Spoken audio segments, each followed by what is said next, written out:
सच, सारे संसार की सुंदरता जैसे आज मेरी पुत्री में समा गई हो। बस अब तुम्हें किसी की बुरी दृष्टि ना लग जाए।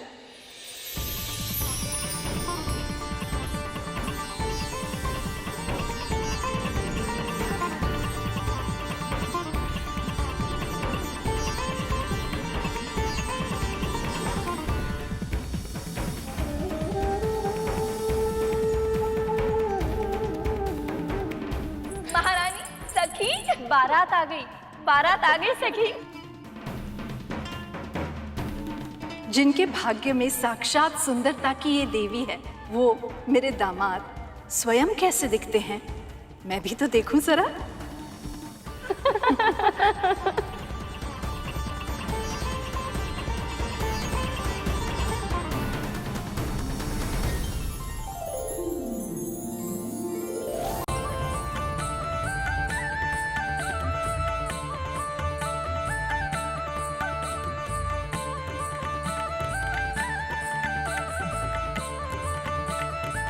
आइए आइए महारानी, मैं आपकी ही प्रतीक्षा कर रहा था।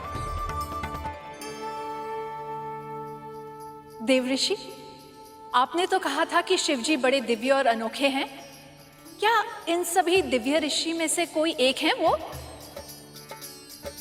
ये तो सप्त ऋषि हैं महारानी, शिव तो इनसे भी अधिक दिव्य हैं।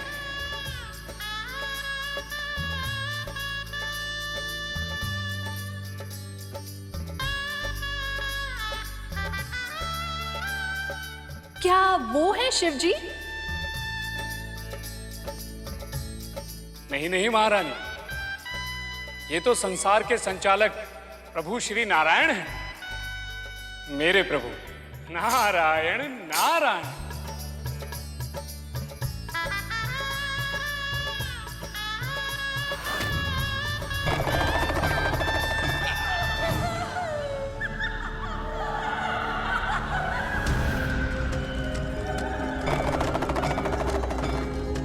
हे भगवान, कौन है ये सब? ये तो शिव के गण हैं महारानी। भूत प्रेत, पिशाच निशाचर, अघोरी पशु, और ये सब शिव को बहुत ही अधिक प्रिय हैं। इसीलिए तो स्वयंभू शिव भूतनाथ पशुपति कहलाते हैं।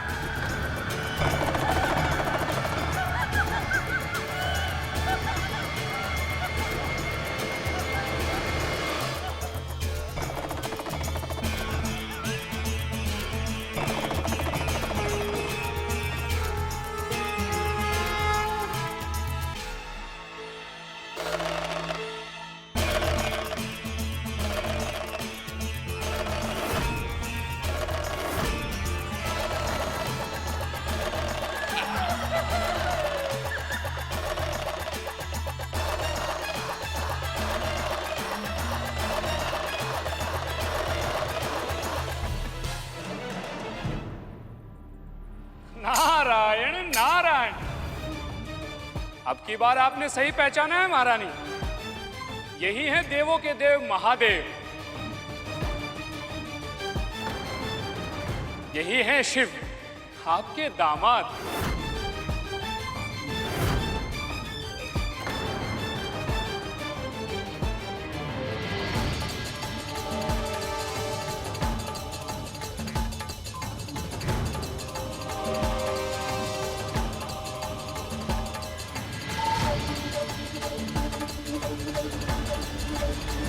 महारानी,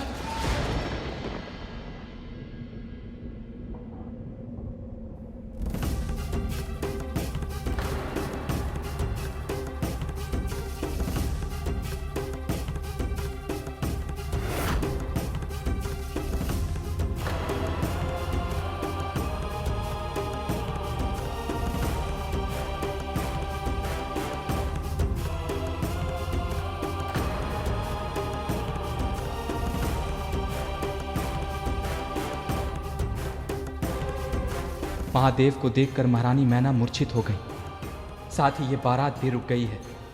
हे प्रभु, अब क्या होगा?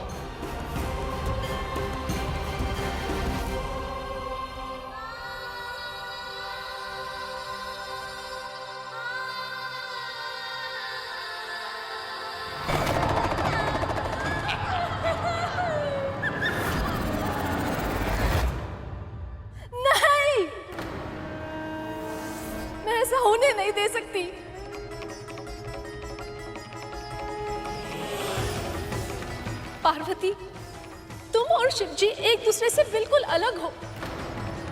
उनका रहन सहन, जीने का ढंग, उनका स्वभाव, सब कुछ तुमसे भिन्न है पुत्री। मैंने महारानी के मन में संशय तो उत्पन्न कर दिया, किंतु कहीं ये शंका इस विवाह में विघ्न का कारण ना बन जाए। विवाह के बाद ऐसे ससुराल में तुम्हारे लिए रह पाना संभव कैसे हो पाएगा? ऐसे व्यक्ति के साथ तुम कैसे सुखी रह पाओगी पुत्री?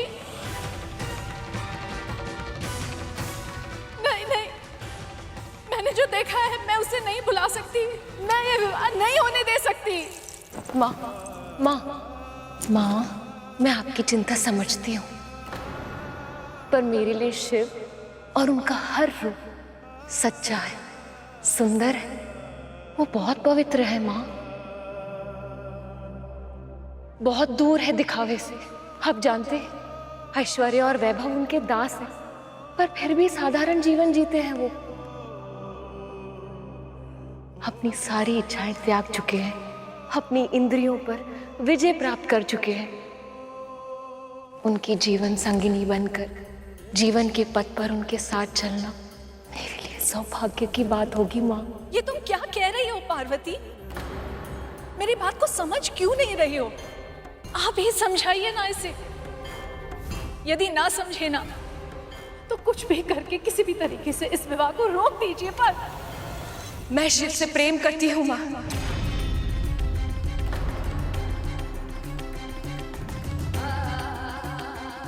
एक बार मेरी मन की भावनाओं को समझने का प्रयास कीजिए माँ। एक बार, सिर्फ एक बार उन्हें मेरी आंखों से देखिए। और उसके बाद भी यदि आपको लगा कि उनका साथ मेरे लिए उचित नहीं है, तो आप जो कहेंगी मुझे स्वीकार होगा।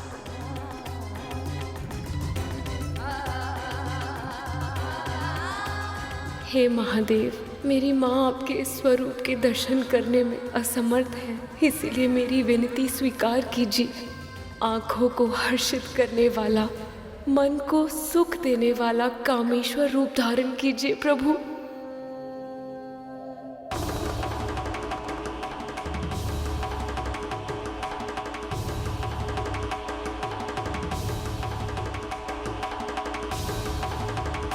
अब कौन सी नई करवट ले रहा है संसार का भाग्य?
महादेव ने अपना कामेश्वर रूप धारण कर सबको उत्साहित कर दिया था।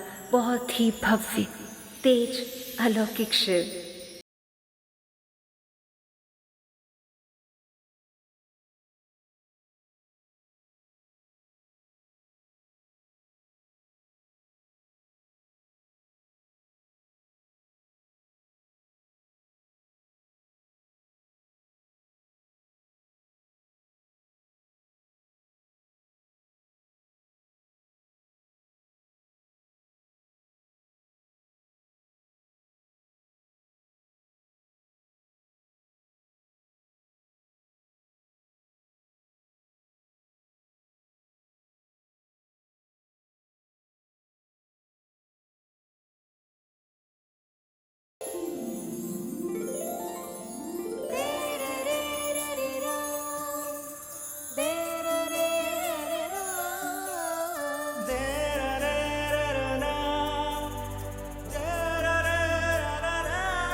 महादेव के उस अति मनमोहक, अति दर्शनीय मुख देखने के बाद उनका स्वागत हुआ।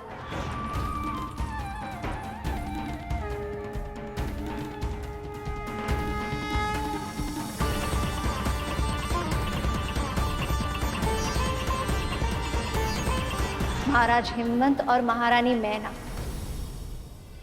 इन दोनों ने उनके चरण पखारे।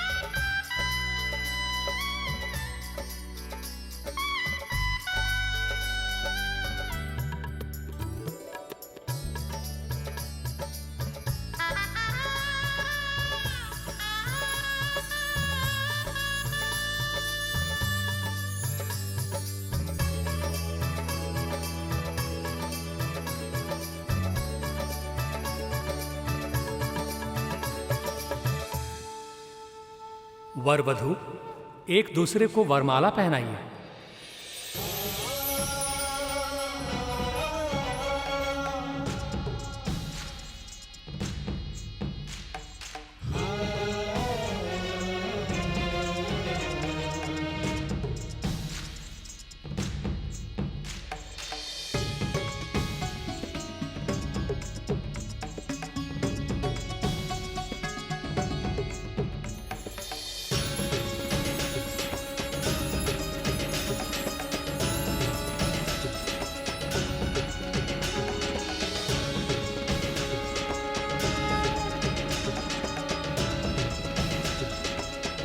मैं हर पल इस ही क्षण की प्रतीक्षा में व्याकुल रहती थी प्रभु। मैं भी बड़ी आतुरता से इस क्षण की प्रतीक्षा कर रहा था प्रिय। आप ही मेरी शक्ति है, आपके बिना मैं अपूर्ण था। देवी पार्वती और महादेव ने अग्नि के सामने फेरे लिए और एक दूसरे को जयमाला पहनाई। इस प्रकार उनका विवाह संपन्न हुआ और दसों दिशाओं में प्रसन्नता छा गई।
मेरी माँ की इच्छाओं का मान रखकर आपने मेरी भी इच्छाओं का मान रखा।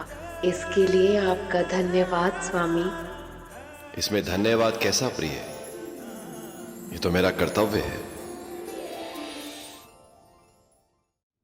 और इस तरह देवी पार्वती और महादेव ने एक दूसरे का सम्मान रखकर संसार के समक्ष एक आदर्श जीवन साथी होने का प्रमाण रखा। फेरे संपन्न हुए। अब आप दोनों अपना स्थान ग्रहण कीजिए, बैठिए।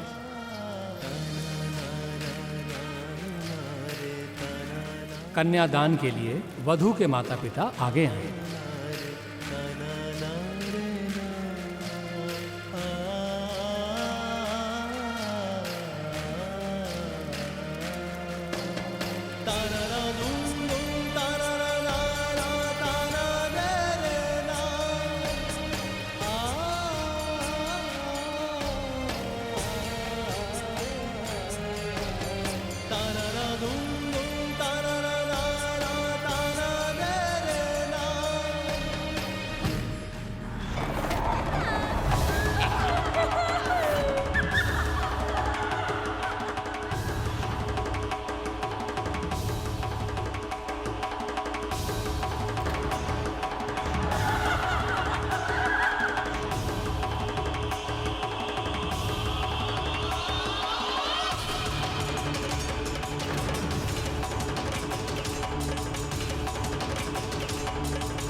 ये किस चिंतन में आ गए हैं महाराज और महारानी?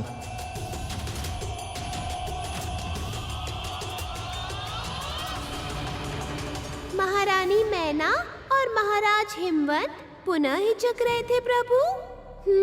किंतु महादेव से अधिक संपन्न तो तीनों लोकों में कोई नहीं है। तीनों लोकों के स्वामी वो स्वयं ही तो है। और अब तो ये बात वो दोनों भी जानते थे, फिर किस कारण चिंतित थे वो प्रभु? ये सब महर्षि नारद की करनी का परिणाम था मूषक जी। पर प्रभु, वैसे तो महादेव और देवी पार्वती के विवाह में अड़चन उत्पन्न हो गई, परंतु इस शंका के कारण महाराज हिमवंत और महारानी मैना ने विवाह रोक दिया। तो ये क्या हो गया मुझसे? एक अनर्थ रोकने की चाह में मैंने एक नई अड़चन को उत्पन्न कर दिया। हिमालय पर्वत की रक्षा करने हेतु महाराज तथा महारानी के मन में महादेव के लिए शंका तो उत्पन्न कर दी महर्षि नारद ने, पर उन्होंने ये सोचा ही नहीं कि शंका उत्पन्न तो शीघ्र हो जाती है, किंतु उस शंका से मुक्त होने में हृदय को बहुत समय लग जाता है।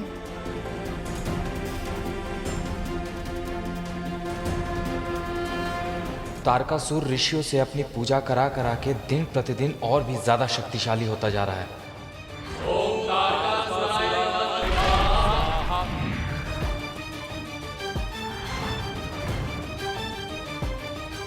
यदि इस विवाह में और विलंब हुआ तो तारकासुर खुद को इतना शक्तिशाली बना लेगा कि उसे रोकना असंभव हो जाएगा।